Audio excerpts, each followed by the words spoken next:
We talk a lot about the act of giving, right? But have you ever stopped to think about the results of what you give? Well, we're about to dive into a fascinating piece of ancient wisdom that lays out exactly that.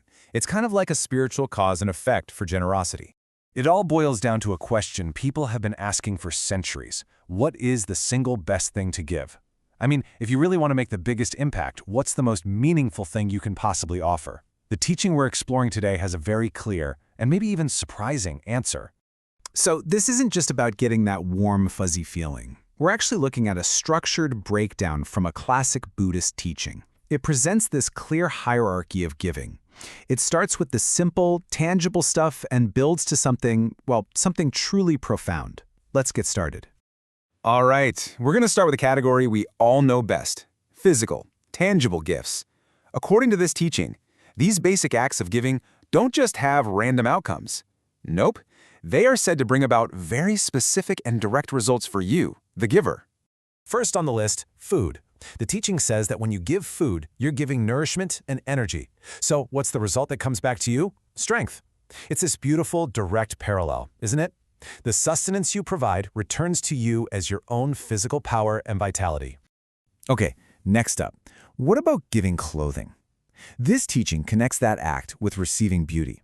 The whole idea is that by providing someone with cover and dignity, the giver is, in turn, blessed with a pleasing appearance, maybe even a kind of inner radiance.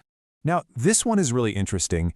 Giving a means of transport, whether it's a ride, a vehicle, or just helping someone get from A to B, is said to result in happiness. And it makes sense, doesn't it? You're giving freedom, you're giving ease, you're giving opportunity, and all of those are key ingredients for joy. And the last of these tangible gifts is light. Giving a lamp, or really any source of light, is equated with giving sight. This is just a brilliant example of how this teaching works on both a literal and metaphorical level.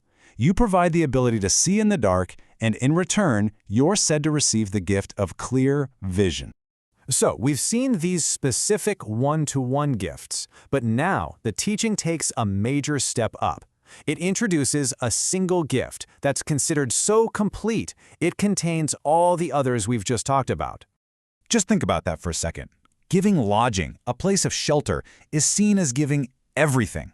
Why? Because a home is the place where you can find food, clothing, happiness, and light.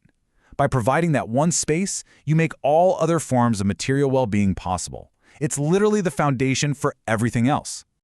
So if giving shelter is like giving everything tangible, what could possibly be greater than that? Where do you even go from there?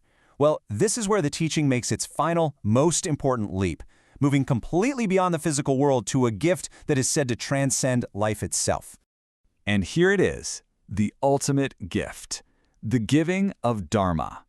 Now, in this context, Dharma means sharing wisdom, teaching the fundamental truths about the nature of reality. This is considered the gift of immortality. See, while all the other gifts support the body, this gift, this one nourishes the mind and the spirit. It's an understanding that can't be taken away, and it endures beyond physical existence. It is, in a word, deathless.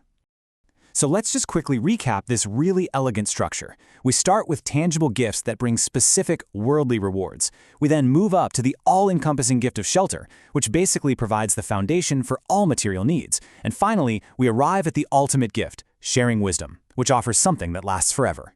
And that brings us to our final thought. As we go about our lives, giving in ways big and small, this teaching invites us to reflect. Are we just giving for the moment, or are we sharing something that will truly last? It's a powerful question to consider. What is the most lasting gift you have to offer the world?